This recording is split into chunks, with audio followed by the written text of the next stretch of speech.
The problem is, obviously, this is sort of a cat and mouse game between the attackers as well as vendors. There are cases where you can actually identify, or the attacker can identify that his exploits are being sandboxed. He can create an exploit that identifies and behaves differently when it is run in a sandbox environment compared to an end user real environment.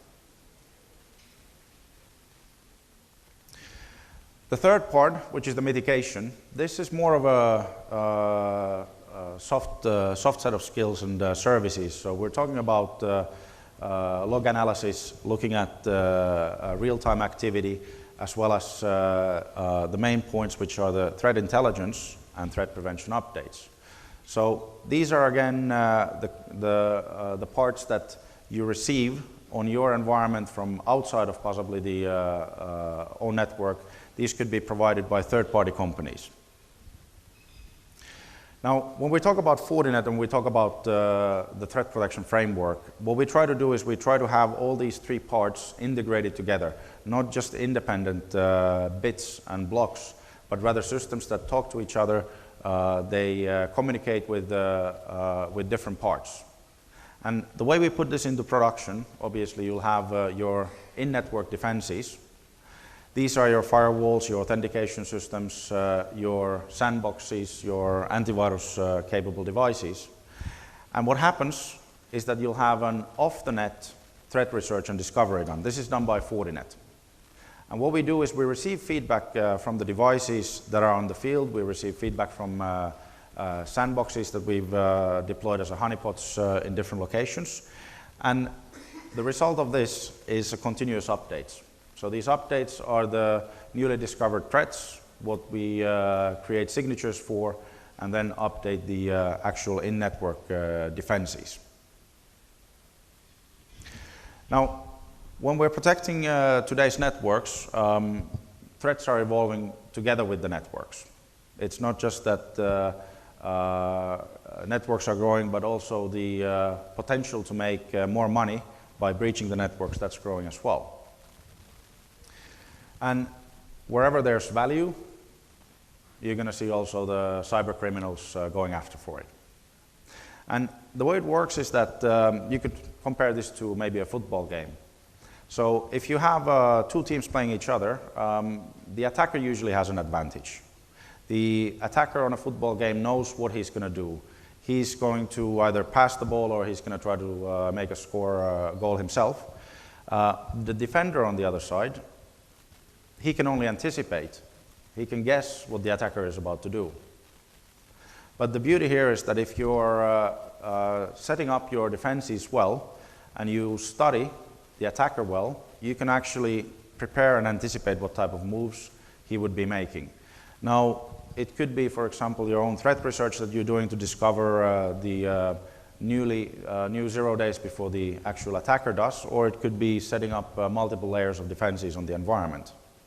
But nevertheless, if you do the studying well, if you understand what the possibilities and capabilities of the attacker are, and take steps to secure your environment based on that, you'll have a better chance of surviving. There will be obviously at some point breaches, but the better the plan is done, the higher chances you have of detecting and mitigating it as well.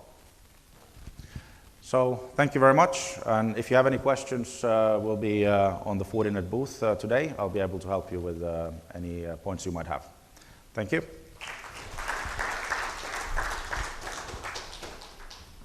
Thank you, Kalle.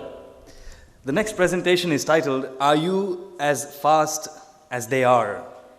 It's a good follow-up to what Kalle mentioned. An attacker has an advantage because he knows what he does, and a defender can only anticipate. So are you anticipating, and are you keeping up with the pace? To present on this, we have Sameh Sabry, the Associate Vice President of Spire Solutions. Can we please welcome Sameh?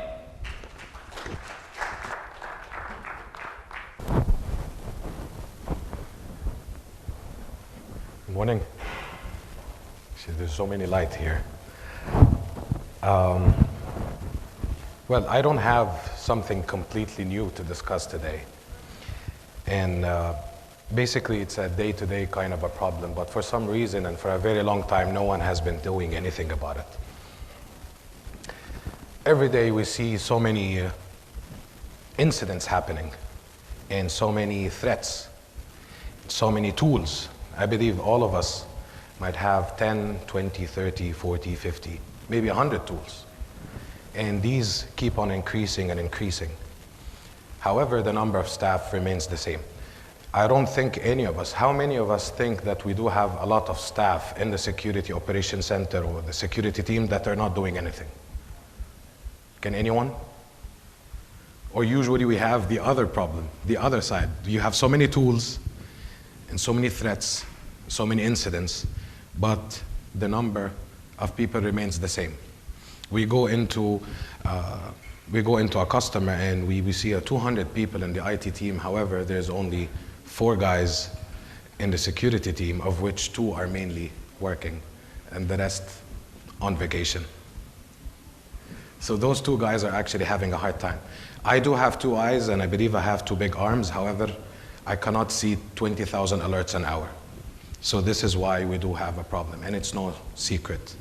You have the greatest SIM solution and you keep receiving alerts, alerts, alerts. I go to customers, we sit down, we talk to them, and while doing a POC for another technology, I see their dashboard, red color all the time.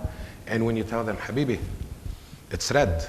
Are you doing anything about this? It's okay. It happens all the time. It's always red. And how many eyes do I have? How many arms do I have? And I'm only making this amount of money. Then they can live with it. One of those threats could be a problem. I don't need more than one incident that could take me down. So this is what the problem is. This is from the Verizon report. I did not come up with this one. It says 88% of data was stolen in minutes, and probably 85% of incidents were undiscovered for like weeks. And it takes about 2 months, actually no, 4 months to actually recover from a problem.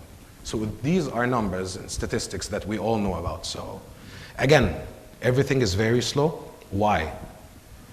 Because there's so much to do. There's very few people.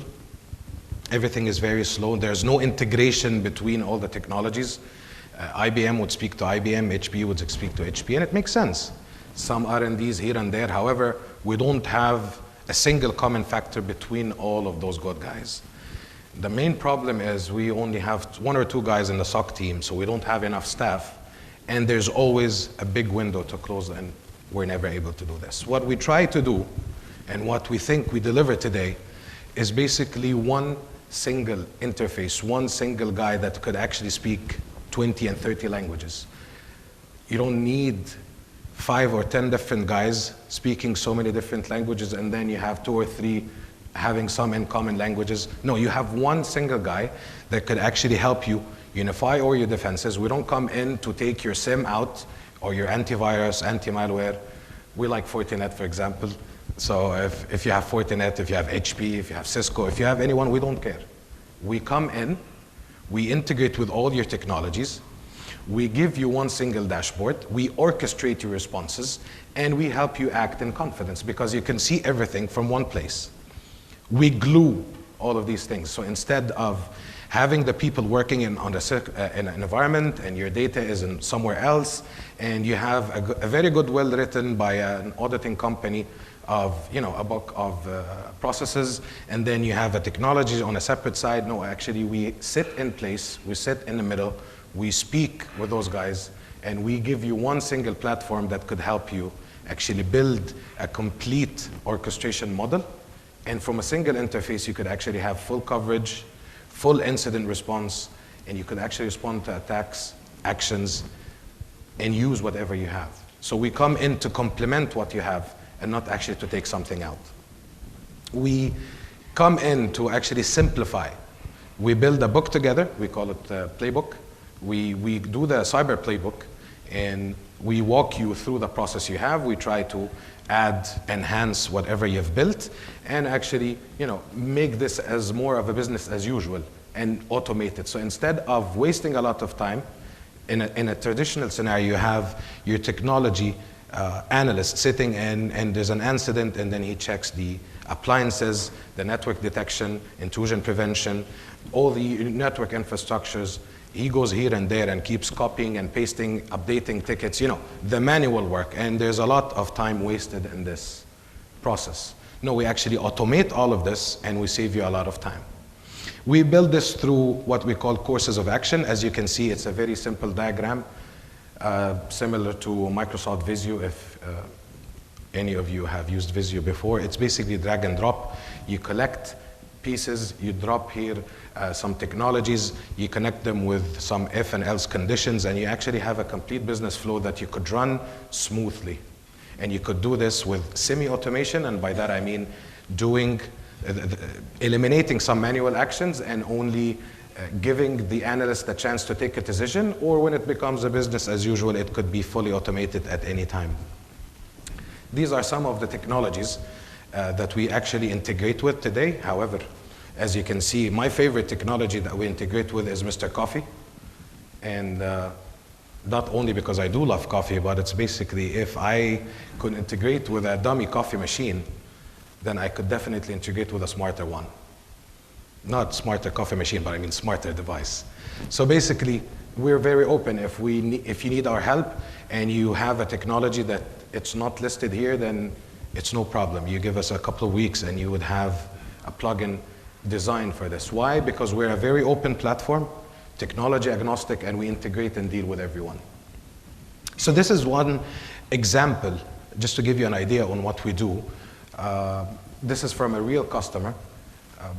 They have so many mobile employees, people that keep traveling, and in a regular scenario, these guys, they connect through VPNs. So if a compromised VPN incident happens, this is one single case, one single problem with one single machine. Traditionally, there would be some malware detection, and then a SIM will fire alert, and then the guy has to open up a ticket, and then check your firewalls, VPNs, update the ticket. Yes, it's malicious, block it, check the access, delete it, remove it. So many things that happen manually.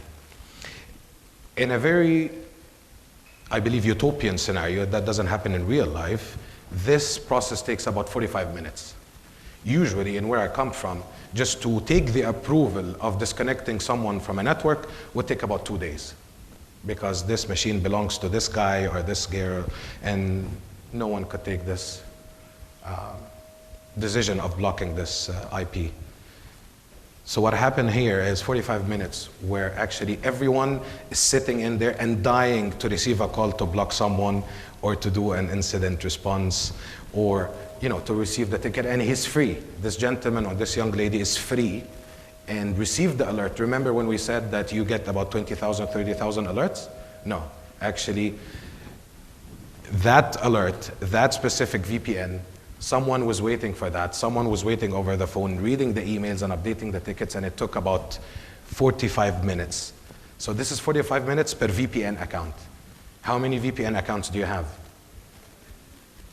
And VPN problems are not the only problems you have on your network, but this is randomly just sample that we did. We came in, we did the cyber playbook review, we did the review with the team, and we enhanced their policies, and we deployed our technology. And after that, it took us about 1 minute just to handle the same incident.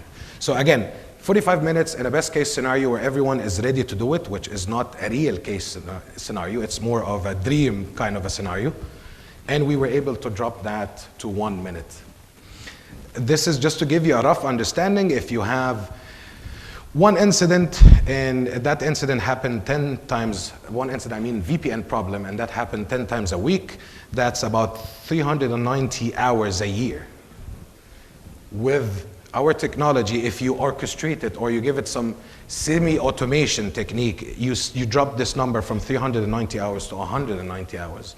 And if you fully automate that, you end up dropping all this number from 390 hours to 12 hours. Given that, for example, that was only for the sake of calculating a number, for only VPN accounts compromised for 10 a year, you have saved at least or almost $40,000. Again, if you're not concerned about the money, you're concerned about the time. You're concerned about the creativity. And honestly, you are concerned about people wasting their time in doing something that is completely needless. Of, opening up tickets, updating access, pushing, waiting for results, waiting for permissions. This is what your system analyst should do. This is more of a manual work that no one actually needs to do. We come in, we give you a new time factory, a new time frame, and we help you reduce work. And by that, I don't mean for people to come in and not do anything, but basically spend time on where they actually need to spend time. Spend time where their intelligence is needed and not where their manual labor work is needed. Analysts do their job. Instead of just copying and pasting from one dashboard to the other, instead of checking things randomly and manually, no, actually everything happens automatically, and I give them a real chance to do what they need to do and a real chance to do what they do best, which is analysis and taking actions.